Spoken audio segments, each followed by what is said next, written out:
Évangile de Jésus-Christ selon saint Marc, chapitre 7, des versets 31 à 37. En ce temps-là, Jésus quitta le territoire de Tyr. Passant par Sidon, il prit la direction de la mer de Galilée et alla en plein territoire de la Décapole. Des gens lui amenèrent un sourd qui avait aussi de la difficulté à parler et supplient Jésus de poser la main sur lui. Jésus les mena à l'écart, loin de la foule, lui mit les doigts dans les oreilles et avec sa salive lui toucha la langue. Puis, les yeux levés au ciel, il soupira et lui dit: Ephata, c'est-à-dire ouvre-toi. Ses oreilles s'ouvrirent, sa langue se délia et il parlait correctement. Alors, Jésus leur ordonna de n'en rien dire à personne. Mais plus il leur donna cet ordre, plus ceux-ci le proclamaient. Extrêmement frappé, il disait: Il a bien fait toutes choses. Il fait entendre les sourds et parler les muets. Au nom du Père et du Fils et du Saint-Esprit. Amen. Loué soit Jésus-Christ. Il y a de cela quelque temps, je rentrais sur la moto de la ville et je suis passé, j'ai vu qu'il y avait un accident. Et voyant l'accident, j'ai demandé un peu au motoman de s'arrêter.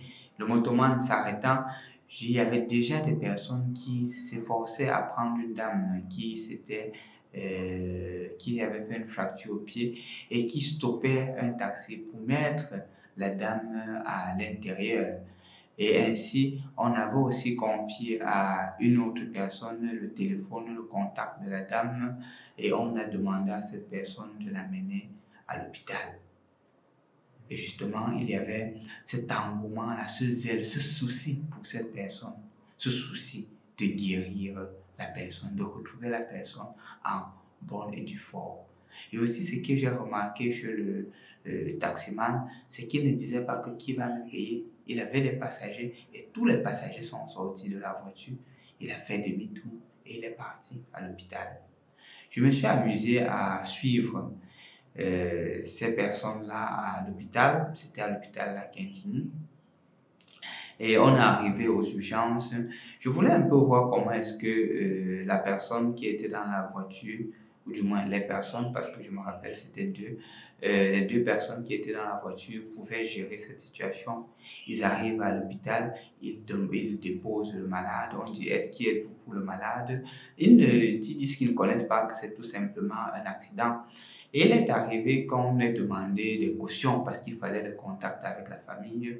J'ai été profondément marqué par la dame qui était là et qui a sorti 20 000 francs déposés, qui prenait soin d'elle, qui ne venait pas d'elle. Elle n'a pas eu le temps de fouiller le sac de la dame pour dire est-ce qu'elle a l'argent. Elle a retiré 20 000 francs de sa poche. Elle a dit prenez soin d'elle. Je crois que cela tombe justement à pic avec ce que nous venons d'écouter dans l'évangile aujourd'hui. Remarquez qu'on dit que les gens apportent. Ce n'est pas les membres de la famille qui apportent. Ce sont des gens qui apportent à Jésus quelqu'un qui est malade. Ils connaissent la personne. Ils ont compris la difficulté de la personne. Et lorsqu'ils constatent qu'il y a quelqu'un qui peut trouver une solution pour cette personne, ils ne disent pas que non, je prends d'abord les gens de ma famille. Non, ils prennent celui qui est en difficulté. Ils prennent celui qui souffre. Ils amènent la personne à Jésus et ils disent Jésus, fais quelque chose. Fais quelque chose pour ce monsieur. Quelque chose pour cette dame. Parce qu'elle aussi, elle a besoin d'être heureuse. Elle a besoin d'être comme nous. Ou il a besoin d'être comme nous. C'est un cœur qui est touché par Jésus. C'est un cœur qui est touché par l'amour de Jésus qui est capable d'agir ainsi. Dans notre société, malheureusement, ce cœur-là est en train de disparaître progressivement.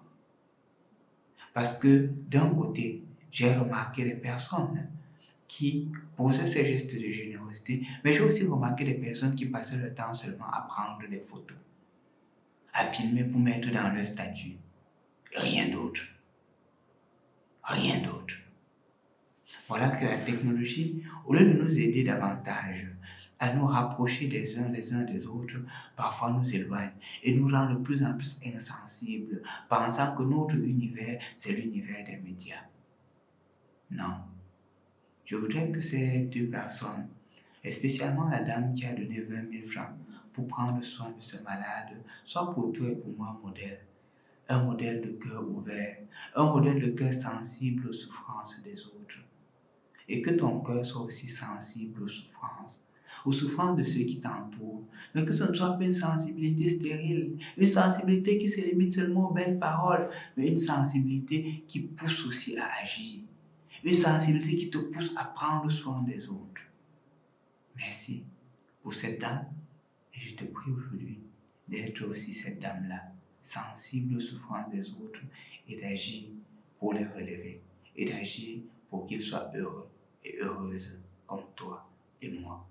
Ça ne veut pas dire que nous sommes parfaits, ça ne veut pas dire que nous n'avons pas de difficultés, mais que nous partageons le peu de joie que nous avons à ceux qui sont dans la tristesse. Au nom du Père et du Fils et du Saint-Esprit.